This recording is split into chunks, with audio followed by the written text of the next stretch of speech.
Vamos iniciar esse ano nosso clube de revista, né, com a apresentação da nova resolução da Vigilância Sanitária.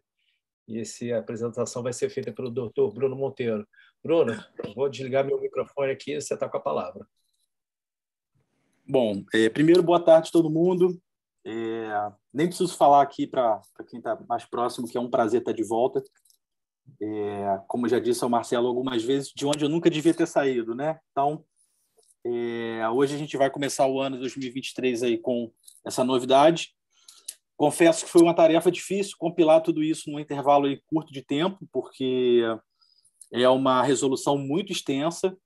Na verdade, essa é uma resolução que substitui uma série de outras resoluções, então ela é bem extensa, ela tem bastante tema, então tentei aqui fechar assim, no que acho que seria mais interessante para todo mundo.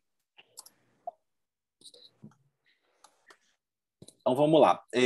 Até aí, o ano passado, a gente se pautava na resolução na RDC da Anvisa número 23 de 2011, entre outras, né, como aquela que regulamentava o funcionamento dos bancos de célula e tecido germinativo. Né? Então, no finalzinho do ano passado,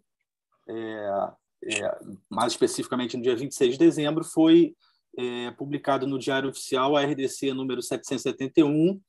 Tá? Para quem ainda não teve acesso, o QR Code da tela abre a resolução inteira. Tá? Quem ainda não teve oportunidade de olhar, é bom que já salva aí no celular, já salva aí no computador. E essa, na verdade, como eu falei, é uma resolução que substitui a 23 de 2011, mas ela, na verdade, ela agrega informações de outras RDCs e outras normativas, e, ao fim, acabou sendo uma resolução super extensa, tá? E eu vou tentar, na verdade, fazer essa divisão aqui de uma maneira muito dinâmica, muito rápida, tá, gente? Apesar dessa quantidade de informação que consta na nova RDC. Tá? Então, ela tem 5 capítulos, além das disposições iniciais e gerais, ela tem uma área imensa, que é o capítulo 3, que eu até já abro aqui a sugestão de repente, na próxima terça, a gente fazer o parte 2 aí, com essa parte aqui um pouco mais detalhada, mastigada, porque é muita informação. Tá? O capítulo 4 dispõe sobre a importação de célula germinativa, tecido e embriões, e o capítulo 5 conclui.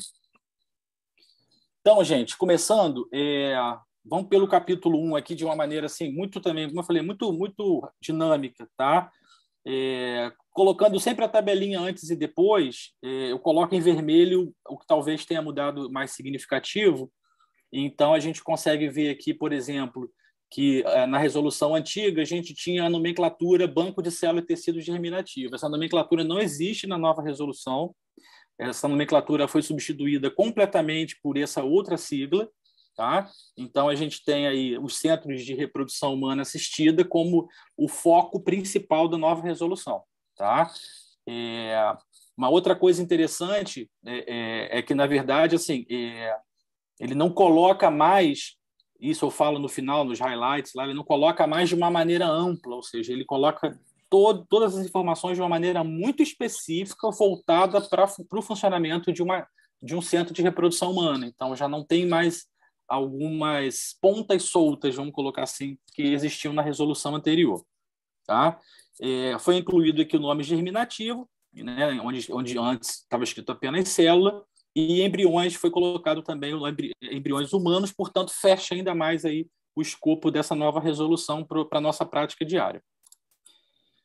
Ainda no capítulo 1, a gente tem aqui, na verdade, só essa tabelinha para termo de comparação. Eu fiz aqui uma divisão de 4 áreas, né? A área azul seriam terminologias relacionadas ao laboratório, a área amarela, a infraestrutura. Existe uma parte na resolução que é meramente descritiva, então explica o que é cada palavra dessa, literalmente, tá? No entendimento da Anvisa. A verde, né, seriam algumas definições mais soltas, e a parte vermelha chama muita atenção, e eu grifei ela porque na resolução anterior a gente tinha 2 nomes ali, dois termos relacionados à parte de gestão da qualidade, que era a garantia da qualidade e o treinamento. E isso teve uma explosão na nova resolução, né? Então, a gente o aumento mais significativo em termos de importância nas terminologias que a nova resolução trouxe, vieram para a questão de gestão da qualidade. Tá? Eu não vou falar de um por um, porque é impossível.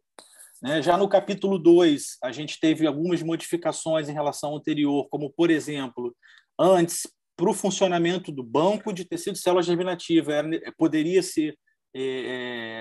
abrir e funcionar apenas com alvará sanitário, agora é somente a licença definitiva. Tá? Antes, a gente tinha o verbo de que o estabelecimento poderia solicitar a inclusão da atividade na sua licença, agora ele deve, tá? Não só pode, como deve. A questão do que o banco seria responsável, que poderia terceirizar, foi para o capítulo 3, eu falo um pouco mais adiante. Tá? O tempo que a gente tem de guarda da questão de informação mantém-se em 20 anos, tá? Não mudou. O que mudou aqui na prática é que, na verdade, agora, quando a clínica, né, quando o centro encerrar suas atividades, ele tem que informar a autoridade sanitária com prazo máximo de 30 dias. Tá? Isso é uma novidade da nova resolução. Uma outra novidade também é essa última parte aqui, em que ele especifica o que poderia ser feito em relação a roubo, furto ou extravio de material do centro. Né? Então, também há notificação. Aí tem uma série de critérios, tá, gente? É o resumo do resumo, porque lá fala toda a documentação que você precisa apresentar, como é que faz o boletim de ocorrência, uma coisa extremamente extensa. Tá? Uma coisa que também achei legal é que antes ele coloca aqui que a gente deve convocar os pacientes para assinar o termo quando a clínica foi encerrada. Aqui ele está dizendo que deve garantir que todos assinem, ou seja, talvez isso já seja antecipado e não seja um trabalho futuro, já conste aí, de repente, em algum documento da clínica, um contrato, um termo de consentimento. Já no capítulo 3, eu botei também assim, tentei botar o mais resumido possível, tá? O que muda, na verdade, antes ele falava de uma maneira muito genérica qual era ali a atribuição do banco, e agora ele especifica uma série de coisas ali que são atribuições dos centros de produção humana assistida. Tá? Então, entraram nomes diferentes aqui, não só coleta, transporte, registramento e armazenamento de material, mas entraram os nomes seleção, identificação... O número do pedido? Oi? 28. Desculpa. O microfone aberto aí. Foi. Então, a gente agora entrou com o nome seleção, identificação, registro para fim de rastreabilidade, recepção de amostra, notificação, monitoramento, uma série de coisas que foram acrescentadas, e aí sim a gente já começa a observar muito do que veio em relação à gestão da qualidade. Tá? Então, também atribuição da clínica realizar o processo de triagem clínica e laboratorial de pacientes e ou doadores, a aceitação ou a rejeição de amostras, tá? Vindas de outro centro, a identificação numérica ou alfanumérica sistemática das amostras. Tá? Isso aqui se tornou agora obrigatório, tá? Pela nova resolução. Tem que haver implantação do sistema de gestão da qualidade. Tem que haver a biovigilância. Mais para frente eu falo até que tem um profissional específico para isso. Tá? Tá aqui já colocando, mas eu falo mais à frente. E, como eu falei também, a questão que poderia ser terceirizada agora ampliou um pouco. Então, a triagem, obviamente, né, um laboratório, um outro centro, arquivamento de documentos, mas esses estabelecimentos têm que estar regularizados junto à vigilância sanitária. Tá? Então, a questão de responsabilidades ela ficou mais amarrada, ao mesmo tempo ela ficou mais apertada. Né? Em relação ao capítulo 3 também, como eu falei, existe uma área gigante da resolução que não dá para falar sobre ela aqui. Né? Ela, na verdade, ela pegou o que antes ele colocava que o banco deveria ter regimento interno e manual técnico operacional, e ele discriminou isso numa série de subseções extensas, com parâmetros específicos. Então, a gente vai ficar aqui até amanhã falando sobre isso. Sugiro a gente pegar esse trecho todo aqui, de repente, fazer um segundo encontro, caso vocês achem que seja interessante.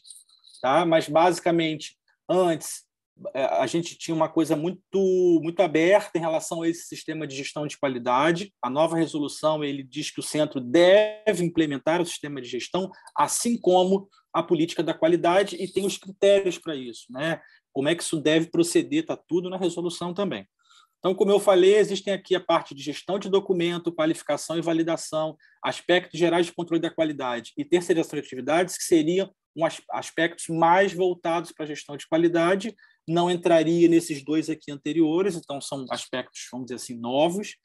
O regimento interno, que era obrigatório, existe um desmembramento entre regimento interno e pessoal, e o manual técnico operacional, aí uma série também de itens que cada um tem mais uma lista enorme de coisas para a gente conversar, não dá para colocar aqui, é muita coisa, tá, gente? Em relação à responsabilidade técnica, na resolução anterior se falava apenas que deveria ser um profissional de nível superior com treinamento em reprodução assistida e que a parte de laboratório deveria ter um profissional também com nível superior, treinamento em embriologia. Agora, nessa norma, nessa resolução, a gente tem uma série de categorias aqui, vamos dizer assim, de responsabilidade, que foi, eu boto lá no highlights também no final, houve uma divisão de responsabilidade dentro do centro. Então, a gente precisa ter um responsável legal, um responsável técnico, um responsável pelas ações de garantia de qualidade, responsável médico, responsável pelo sêmen, pela endurologia, responsável por ossos e embriões, e um funcionário responsável apenas por ações de biovigilância. Isso está bem claro na resolução, tá? Isso está bem separado da maneira como eu coloquei aí. Tá, gente? Ainda no capítulo 3, a gente tem a infraestrutura, e o que chama atenção aqui para a gente é que, além de garantir o fornecimento de energia, tem que haver um plano emergencial escrito, tá? E o mapeamento de aparelhos, enfim, que precisam de no-break. Não lembro de ver em nenhum outro lugar, mas consta aqui, tanto na questão do laboratório de ossos sêmen, quanto na questão do laboratório de FIV, enfim, sala de coleta, perdão, de óvulos e de sêmen e laboratório, a questão do controle de qualidade do ar, tá? Tem as especificações. Aqui eu confesso não ter entendido muito com clareza, vai para a discussão depois também, que ele diz que a sala de coleta e de transferência ela é exclusiva, ou seja, qualquer outro procedimento que fuja esses dois deveria ter um centro cirúrgico ambulatorial. Eu confesso que eu não entendi muito com clareza isso. Bruno, Tá? é que a sala para biópsia testicular, quer dizer, se a sala ela tiver nos moldes da RDC 50 de centro cirúrgico, ela pode fazer qualquer coisa. É uma sala que tem um tamanho mínimo, entendeu? Tudo aquilo que vocês viram na obra de São Conrado foi feito baseado uma das salas, ela entra na RDC 50. Beleza. A RPA, que a gente já vinha discutindo, acho que antes até, né? Antes até de sair a resolução, já se falava que iria entrar a obrigatoriedade da RPA. Também deve existir o contrato de terceirização com a UTI móvel, tá? Também é uma obrigação que consta realmente registrada nessa nova resolução.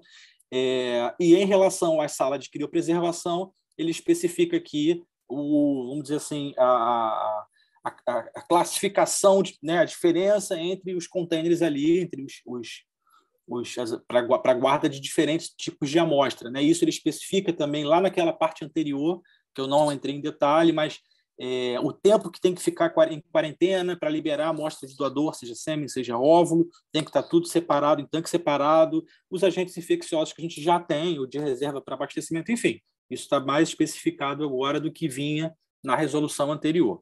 Tá? Em relação ao termo de consentimento, tá? O que, na verdade, tem de diferente, o resto é tudo idêntico, seria o compromisso da receptora em manter-se rastreável por conta da resolução, que tem que, né, avaliar essa paciente depois de um período. Então, isso consta escrito, não sei como isso funcionaria na prática, o paciente pode desaparecer, enfim, mas talvez ela assinando esse compromisso, pelo menos ela fique com parte dessa responsabilidade. Em relação à doação de célula germinativa, o que tem de diferente, na verdade, é que os doadores precisam informar o surgimento de doenças ou sintomas de qualquer coisa após a efetivar a doação, tá? Seria uma obrigação, seria um dever do doador. Tá? Entraram duas coisas diferentes aqui em relação à doação, que seria histórico de viagens, que pode ou não interferir nas avaliações clínico-laboratoriais, e que a Anvisa agora pode inserir, adequar, modificar à vontade de acordo com o cenário epidemiológico global aí, ou local. Tá? Aqui eu não coloquei antes um pouquinho falando sobre isso, mas lá nos exames de triagem, ele deixa em aberto a obrigatoriedade de um mapeamento genético mais amplo, não é obrigatório, mas caso seja feito e caso seja alguma alteração seja detectada, existe um documento, uma forma de liberação excepcional de amostra que está dentro daquele grupo de informações que eu não consigo falar porque é muito extenso. Então, também tem uma série de normas que tem que ser cumpridas para liberar, assim como acontece hoje com a amostra de sêmen doado que é triado, né, geneticamente. Então, o paciente tem que ter conhecimento do que tem alterado, dos riscos, enfim, toda uma burocracia em cima disso. Fica vedada a realização de triagem através de teste rápido. Então, não pode doador fazer teste rápido de absolutamente nada, todos eles teste laboratorial padronizado. Tá? A coleta de sêmen, a coleta das sorologias de doadores de sêmen, ela tem que acontecer na data da coleta de amostra do sêmen, isso está claro lá, não está bem especificado. E, como eu falei, a amostra deve permanecer segregada em container específico, assim como de óvulo também, até a liberação das amostras. Em relação aos exames laboratoriais para doação, o que a gente vê aqui é que ureaplasma, micoplasma e que antes vinha na resolução como bactérias aeróbias de maneira genérica, sumiu, tá? Isso não é mais necessário. A lista do que é necessário está aqui, sendo que, na verdade, o que chama atenção de diferente é que o que está em vermelho, incluindo agora o traço falciforme, é critério de exclusão definitiva do doador. Tá? Os outros em preto são critérios de exclusão temporária, casos positivos. Então, o Zika permanece para pacientes que são doadores. Tá? Isso é importante, porque aqui na frente a gente vai ver que a mesma coisa vale para doação de ósseo, são os mesmos exames do que para sêmen, exatamente igual, o prazo 30 dias antes da coleta de ambos, sêmen ou óvulos. Tá? E entra aqui, na verdade, uma outra questão diferente, que para quem vai fazer doação de óvulo a fresco, além de toda aquela listagem anterior, a gente entra a obrigatoriedade do teste de detecção de DNA de HIV, HBV, hepatite B e hepatite C. Fui pesquisar para entender melhor o que era, eu falo isso lá no final. Tá? Isso aqui entra como obrigatório, além das outras. Tá? O prazo para doação o prazo de exame laboratorial para triagem de uso próprio, né, tratamento padrão, ele cai de 180 para 90 dias agora. Tá? O prazo máximo de validade dos exames laboratoriais. Tá? Até repetir aqui. E no caso do Zika, para pacientes que vão ter uso próprio do seu material, o Zika saiu fora, ele não é mais obrigatório. Tá? Então, agora a gente tem aqui a listagem de sorologias que são obrigatórias. Obviamente que a gente pode acrescentar qualquer outra, caso queira. Tá? Mas aqui está especificando e o Zika realmente não consta mais.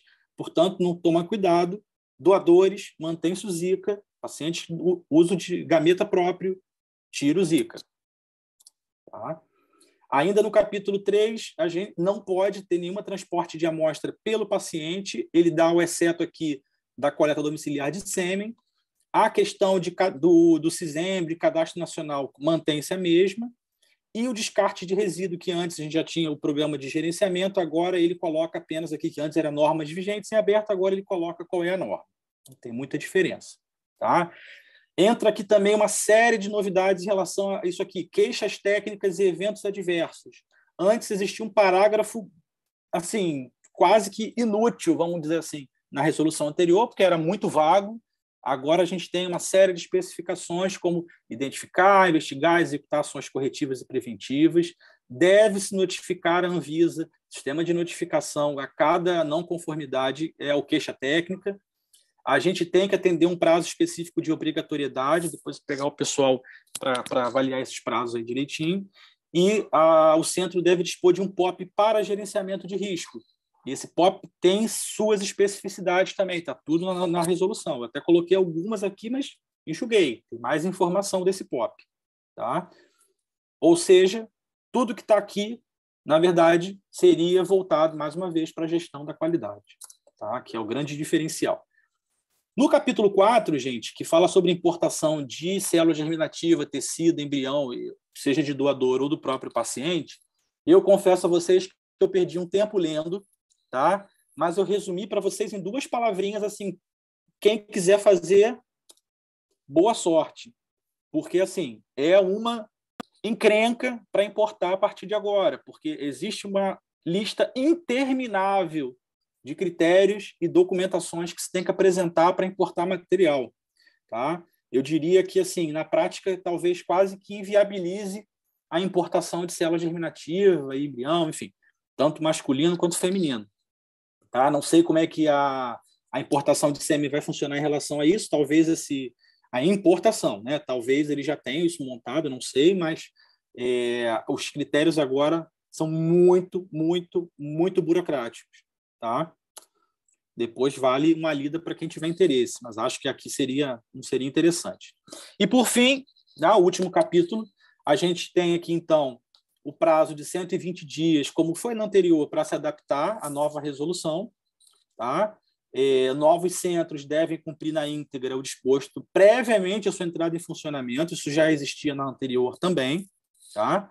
Como acabei de falar agora, a importação é tão complexa que ganhou mais 60 dias de prazo para adaptação, né? Então, para empresas importadoras, esse prazo é maior. E nessa resolução, ele deixa claro que a de 2011 ela está revogada. Então, a partir, né, dessa nova data, 1º de fevereiro, o tempo começa a correr. Por quê? Porque nada é imediato. Como o tempo está falando ali em cima, o prazo definitivo para adaptação é o dia 1º de junho. Tá? Até lá, tem que estar tudo em conformidade com a nova resolução. Então, para a gente fechar aí, gente, eu sei que foi assim muito uma surra, né, assim, de informação. Eu não gosto de apresentação assim com tanta coisa escrita, mas é impossível. É uma legislação super extensa, tá? Eu coloquei aqui os highlights, que seria a resolução. Ela sai da generalidade do banco de célula e tecido e entra na especificidade do Centro de Reprodução Humana Assistida, tá? O maior enfoque na segurança jurídica e na gestão da qualidade do que na anterior. Agora, somente com licença, não mais com alvará. Aquela questão que eu falei da notificação da Anvisa em caso de encerramento das atividades da clínica, furto ou extravio de material. Há uma divisão maior de responsabilidade técnica, tá? Descrita na resolução. A questão da verificação da qualidade do ar, que acho que já acontece, na verdade, mas agora entrou em definitivo na legislação. A amostra de doador com alteração genética, ela precisa de um documento especial, tá? Para ser liberada a amostra. O traço falciforme entrou como exclusão definitiva de doadores. Tá? A doação de óvulos a fresco, então, como eu falei, com aqueles testes a mais ali, para HIV, hepatite B e C na doadora. Esse teste chama-se NAT. Eu andei pesquisando e ele já é comercializado no Brasil, inclusive ele é obrigatório para doação de sangue. Tá? Toda amostra de sangue ele é submetida a esse teste NAT. O prazo de sorologia de validade cai de 180 para 90 dias. A sorologia do Zika deixa de ser obrigatória para gameta próprio. Eu frisei esses em vermelho, que acho que seriam mais interessantes para o nosso dia a dia, assim, mais imediatos. O POP para gerenciamento de risco e sistema de notificação da Anvisa. E, como eu falei, a enorme burocracia que existe agora para a importação de células, tecidos e embriões. Então, gente, tentei, tá? Não sei se foi muito extenso aí, se foi uma surra, mas é uma resolução muito longa, cabe a leitura para todos. Obrigado aí pela atenção. Eu confesso que a última parte sobre importação de material biológico eu não vi. Uhum. Eu confesso também que é muito, muito, muito. Eu não sei se alguém já teve a oportunidade de ver a resolução, ela é muito, muito, muito extensa.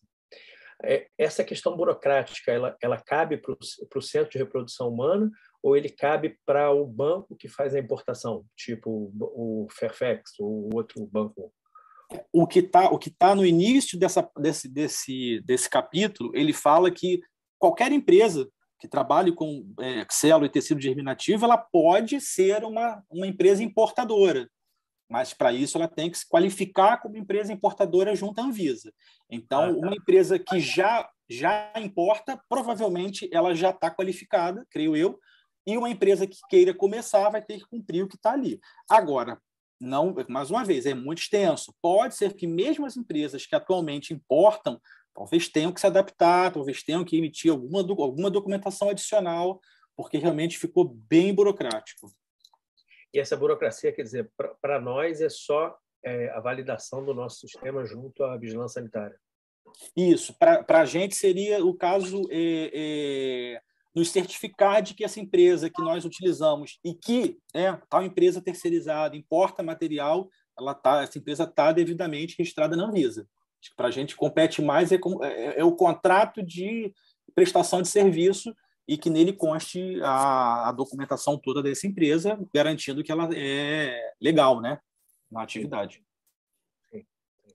Não, é muito longo, por isso que eu acho que vale a pena uma segunda etapa, até para a gente gerar debate e talvez falar de parte mais laboratorial agora, falar um pouco dessa gestão de qualidade, todos os documentos necessários, novos POPs que vão ter que ser criados, por exemplo, a emergência, enfim. Eu não sei se ele fala, Bruno, eu não me recordo se você tem que ter um centro de redundância, eventualmente, no caso de incêndio, ou algum local que a gente possa mandar material. Tem. Aqui, deixa eu ver se eu volto aqui. Não sei se eu passei rápido demais. Cadê? Mas tem sim, com certeza. E isso tem que constar, inclusive, no termo de consentimento livre esclarecido, tá? Que em caso de encerramento das atividades, acidente, enfim, tem que constar a informação de qual local. Tá? Eu não sei se eu coloquei isso aqui, mas com certeza, tá? Com certeza tem. Não, acho que eu não botei aqui, não, mas com certeza. A gente já tem, mas a gente fez isso há muito tempo atrás, já por conta de bom senso, entendeu? Mas acho que agora ficou obrigatório, né? Não, com certeza, tá? Tem que ter, com certeza. E tem que fazer BO também em 24 horas. Em 24 horas, isso. Um dia útil, fazer o boletim de ocorrência em caso de furto, extravio, e mais, obviamente, o BO em 24 horas, e mais uma extensa lista de documentos aí para que existe, na verdade, um documento específico da Anvisa, acho que agora, posso estar enganado, mas que você deve preencher para a comunicação de extravio e roubo. Então, esse é como se fosse o formulário, né? Você vai preencher o formulário de extravio e roubo, vai anexar o BO e anexar mais um monte de coisa para registrar na Anvisa. Entendi. Não. E aí essa questão tem que ter no termo de consentimento, né? Nós vamos ter que mexer nos termos de consentimento. Sim. Tem um detalhe na resolução, que assim, é um detalhe que eu diria que é resolvido com uma placa na porta, né? Porque ele fala que punção de óvulos e punção de testículo e a própria transferência embrionária pode ser realizada em centro cirúrgico ambulatorial, mas qualquer outra atividade, vamos dizer assim, que não seja coleta de óvulos e transferência, não pode ser realizada na sala de coleta de óvulos e transferência. Então tem que ter duas salas, uma com a plaquinha na porta, sala de coleta de óvulos e transferência e outra centro cirúrgico ambulatorial. Ponto, está resolvido. Que aí você pode fazer tudo, quer dizer, cirurgias em uma, transferências e punções nas duas, né? Vamos dizer assim. É isso aí. Mas eu acho que semana que vem vale mais um debate, sabe? Tem gente que não está presente aqui, que eu acho que deveria estar presente, sabe? Está de férias. A Bruna, enfermeira-chefe, né? Então, acho que tem muitos detalhes, inclusive, para a doação de óvulos, entendeu? Tem. Bruno, oi. Eu entrei meio tarde aí na conversa aí, mas depois vamos ver se o Bruno pode disponibilizar aí essa aula maravilhosa aí. Ô, Bruno. Oi? Estou te ouvindo. Oi, Beatriz aqui. Eu fiquei um pouco na dúvida, né, em relação aos exames. Para doador vai ter que pedir GG de Zika agora, né? Sim. GGGM. E não pode ser teste rápido. E esse teste que você falou, não pode ser PCR? Então, eu não sei se eu ainda estou com ele aberto aqui, mas depois eu mando para vocês. Eu até procurei achando que eu encontraria, porque o que está na resolução é exatamente essa frase. Teste de detecção de ácido nucleico para HIV, HBV, HCV. Fui procurar, digitei exatamente isso no Google, achando que eu encontraria PCR como resposta. Mas não, ele fala que é um teste específico de detecção do ácido nucleico. E aí chama esse teste de NAT, que eu falei, não é isso? NAT. No final? NAT, né? Isso, entendeu? Esse teste NAT aqui. Tá? NAT de nucleic acid, alguma coisa, não sei o que é o termo, mas enfim, é uma coisa bem específica. Não achei como PCR em lugar nenhum que eu procurei. É porque eu li esse teste de detecção de DNA, eu achei que seria um PCR. Mas Eu também achei, mas não me pareceu que é, não. a gente pode consultar um laboratório também. E ver, A gente estava fazendo PCR também para Zika, e não precisa, entendeu? Não precisa. Vamos falar naquele slide dos exames, por favor. Nem HPV, né? Não precisaria também. Esse aqui? Na séria e na urina, na séria e clamídia. Outra coisa... Para doadores continua. Para doadores continua. Vamos tirar a clamídia do pedido de exame dos pacientes regulares, entendeu? Ou tirar a clamídia do pedido de exame de paciente próprio? Não entendi. Que não precisa. O de próprio está aqui, ó. Não precisa. É só isso aqui. Mas... rubéola, toxoplasmose, citomegalovírus, a gente vai continuar pedindo. A gente vai continuar pedindo. A gente só vai tirar a sorologia de clamídia. A gente teve uns casos bem recentes, doutor Marcelo, de IgM para clamídia positivo. Não sei se o senhor lembra. Uma paciente sua, uma paciente minha. Mas, Bia, IgM é muito inespecífico, então é melhor colher no preventivo. Não, e a gente acaba indicando para ela colher o PCR na citologia líquida, né? No meio líquido. Eu estou na dúvida se a gente não te E essa receita também, eu não sei se... Acho que ela não existe mais. Ela não foi tratada. Ela sumiu. Está como PCR para as BOs, mas tem um pouco e no micoplasma e ureoplasma, né? Que faz tudo junto. Botar todos os patógenos lá junto. Tricomonas, clamídia, ureaplasma, micoplasma e gonococo. A gente botar isso aí. Mas o que vocês acham? Vale uma segunda rodada na semana que vem? Eu acho que sempre vale. Eu li. Vale sim, vale. Tem um monte de coisa que eu não entendo. É muito extenso. O problema é que é muito extenso. Muito extenso. Doutor Marcelo, quando dei uma olhada nessa RDC, quando dei uma destrinchada nela, eu acho que vale a pena a gente fazer uma só falando da qualidade, porque tem muitos processos em relação ao que a gente tem que agora especificar em relação à designação do responsável por uma série de coisas, tem toda essa descrição dos processos que a gente faz de validação, de qualificação. Só nesse tema de qualidade dá para fazer Vamos combinar o seguinte, a gente vai fazer uma segunda apresentação e Karine, se você quiser participar falando um pouco mais do que a gente vai ter que fazer de gestão da qualidade no laboratório. Tá? Na semana que vem. O senhor diz de eu apresentar a próxima ou a gente fazer um... Não. O mix entre o Bruno destrinchar mais um pouco da parte clínica e você falar um pouco da questão laboratorial. E aí, quando a Bruna voltar de viagem, eu vou pedir para ela fazer em relação à doação. Tá. Deixa só voltar aqui no slide. Aqui é o seguinte, olha aqui, Marcelo, acho que isso aqui é o que vale a gente entrar um pouquinho mais, aí dividir aí da melhor maneira que você achar. Regimento interno, terceirização de atividades, aspectos gerais. Vamos dividir. Karine, entra em contato com o Bruno, com o doutor Bruno, e aí vamos fazer um rachid dessa história. Tá. E ver se a Bruna vai estar de volta das férias. Se ela estiver de volta, bota ela para participar.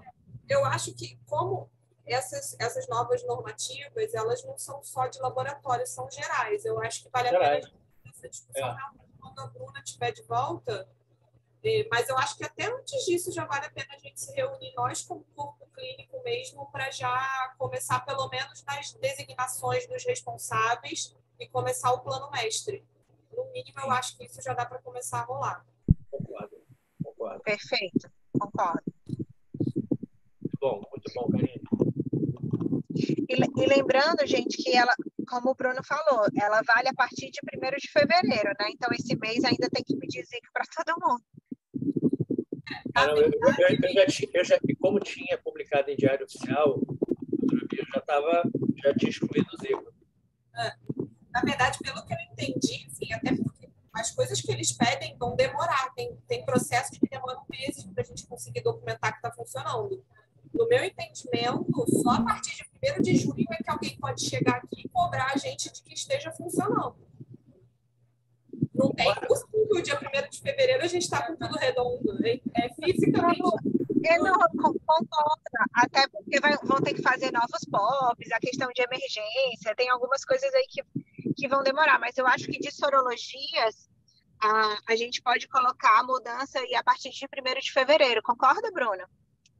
Porque já tinha médico que estava parando de pedir Zika, e eu entendo que a gente ainda tem que pedir esse mês, esses últimos 13 dias aí, 14 dias, 2 semanas que estão faltando. Tá sem áudio, Bruno. Bruno, tá sem áudio. Desculpa. E eu ainda arrisco dizer que a Anvisa vai pegar gente desse período agora, tá? Da publicação até o início do prazo de validade, né? Da data de... Gente, está fugindo o nome aqui. De vigência, né? Da nova resolução. Porque muita gente, desde a publicação, já parou de pedir, sim. E eu estou achando que é capaz de eles chegarem pedindo exatamente sobre esse período. Ficar atento a isso.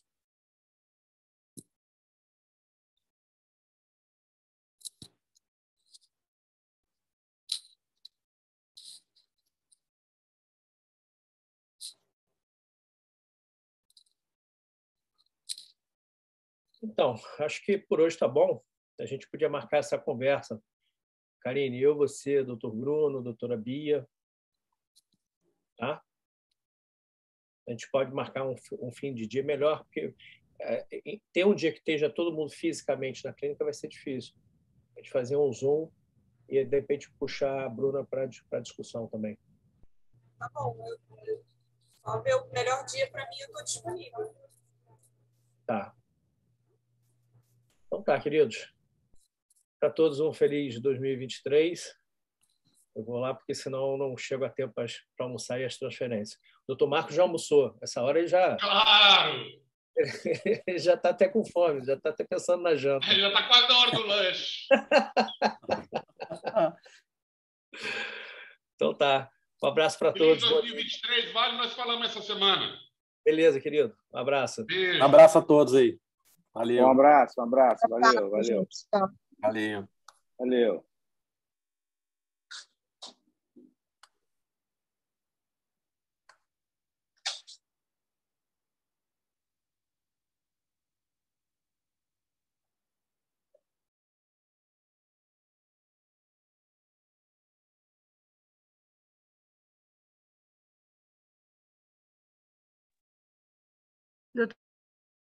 Doutor Bruno, obrigada pela participação. Excelente aula, extremamente esclarecedora. Até semana que vem.